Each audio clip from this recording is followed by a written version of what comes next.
thought that John Carpenter was the closest film ever got to Lovecraft, and he wasn't trying to do Lovecraft. No. But I mean, I thought Halloween is basically the thing on the doorstep. Yeah. And just a lot of the thing itself is probably the closest. That probably ties for Creature of the Black Lagoon as the closest Lovecraft I've ever seen on film. Well, Lovecraft himself never actually describes any of his creatures explicitly. It's all through the feelings of the characters, what they're seeing and experiencing. Sure. You don't get a whole lot in the way of actual detail. Right. And that's the beauty of it. It leaves it up to your imagination. It's always, I always believe it's better to leave the monster in the shadows. Right. Yeah. Right. Definitely. You know, and as you know, going into my own writing now and my own fiction, trying to do that as well is pretty common. And Doyle, to some extent, in his weird fiction, did the same. There's not as much description in those of the monsters, more about the places and things like that. And it makes it a much stronger piece of fiction, especially.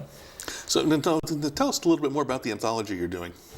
Well, you know, what had happened was, it's a kind of an interesting story. There was an online publisher called Adapted that was just starting out, and they were interested in, as they were working on it, starting doing a couple of anthologies just to get their name out there. And it was a unique format that was really built for a website. So originally, the reason I made the anthology the way I did was every week there'd be one of the articles about the stories and showcase those authors or professors and talk about their other works, and then within a period of about a month release the anthology as an ebook. And it was going, and that was the original goal. And then for various reasons, the website folded before the anthology was published. So then I was kind of like stuck, and well, what am I going to do with this particular piece? Because I very much was excited when they were just like, you know, we want to do something with Doyle. And I was like, well, you have to include these stories. You have to, and they're like, well, you should just do it then. You know, because I mean, there's so many of his stories that influence. I mean, he influenced horror. He was a huge influence historically with the whole legend of the Mary Celeste. And with all these pieces, I was like, what am I going to do? And then I got in touch with MX Publishing, and they were very interested in putting it out. And then there was one chunk I had removed to fit into one volume. And he said, size-wise, it's getting big. I said, well, how about, can I put this other piece in and do 2 volumes? And that's how it ended up being a 2-volume anthology. First volume's come out in September, second volume in November as well. Okay, and the second volume has the story Lot 249, and has the mystery of Klumer, the early mystery before Holmes, and you can really start to see that that transition in that piece. It's a wonderful piece, and the first one has a lot more of his weird fiction, as well as the Mary Celeste story. Horror from the Heights. Horror from the Heights. Oh yeah, that was a good one. Yes. Yeah.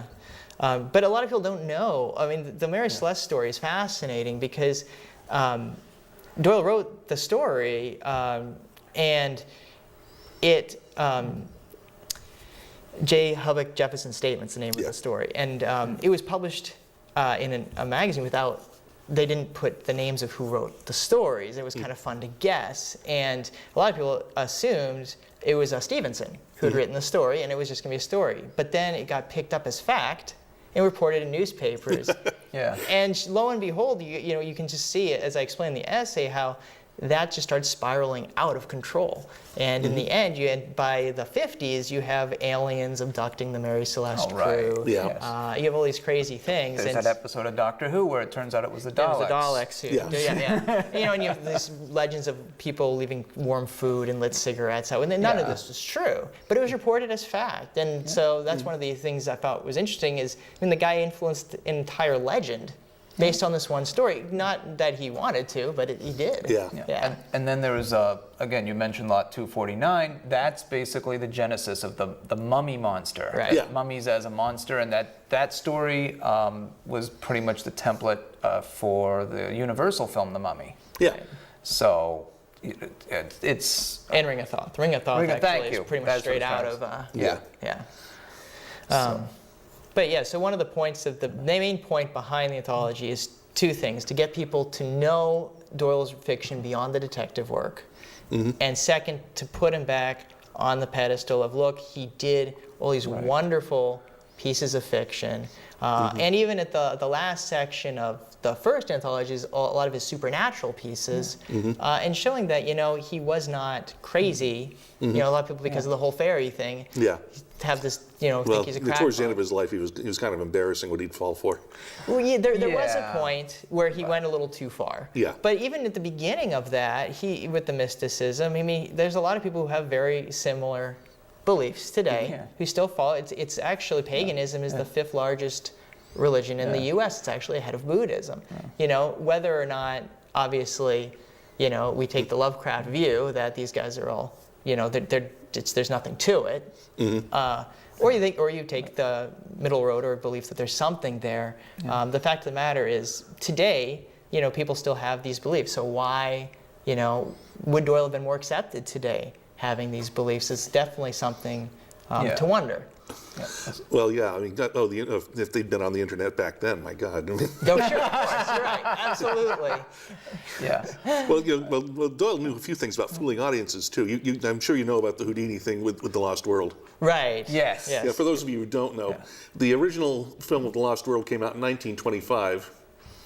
And Sir Arthur Conan Doyle and Harry Houdini were friends at that point, and they decided to hold a showing of some of the footage as if it were real live dinosaurs.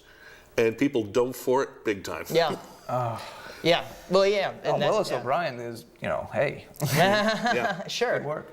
And I mean, there definitely was that side of him as well. And you know, even in the beginning, he would argue, like with the whole psychism and things like that, very much from more of the rationalist point of view. It seems like the time that loss of when Agatha Christie disappeared, and he kind of got, that seemed to be where, for some reason, he seemed to cross a line and be like, I'm going to use the psychics to find everything. What happened was he lost a son in World War I, and that really shook him to the core. Absolutely. Yeah, because before then, you know, Conan Doyle, war was a noble endeavor. Right. You know, and even as a battlefield doctor, of course, he saw the horrors up close. Yes. Things like that. But when it gets that personal. Sure. Yeah. Oh yeah, I mean, and he wrote, and that's another piece. I mean, he wrote very good documentation about World War I, because he wasn't really, he wrote a history of it as it happened. Right. I mean, that's pretty impressive too. Right.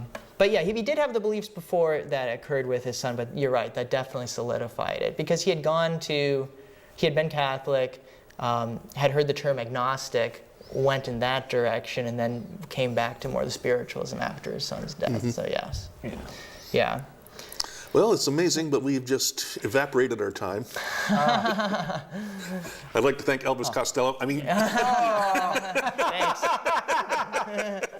And I'm Augustus Caesar. I hope I get that right in a second. Derrick Belanger, Brian Belanger, you know, the creators. I guess it's safe to include you for the Doyle anthology. Absolutely. Absolutely. Yeah, Chuck Davis and Professor Joel Jensen also contributed to the anthologies as well. So, A Study in Terror coming this fall from MX Publishing in London. My own publisher too, in case anyone's interested. And thanks again for joining us on another episode of Book Talk. We'll be seeing you again soon.